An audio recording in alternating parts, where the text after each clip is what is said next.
ntabwo wakwica umuntu kabiri.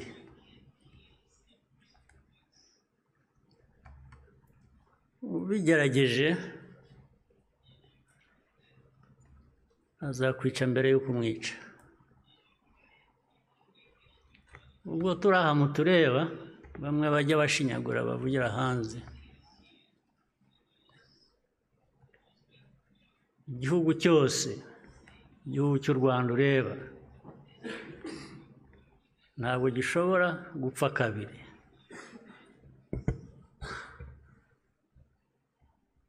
Mbere y'uko wakwica u Rwanda azakwica. Ntabwo wakwica abantu kabiri. Ntibibaho, tureba aha ntabwo twapfa kabiri.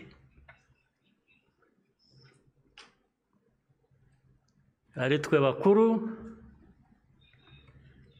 ari abana bacu, ntawe uzabica kabiri, ntibishoboka, ntabwo byakunda.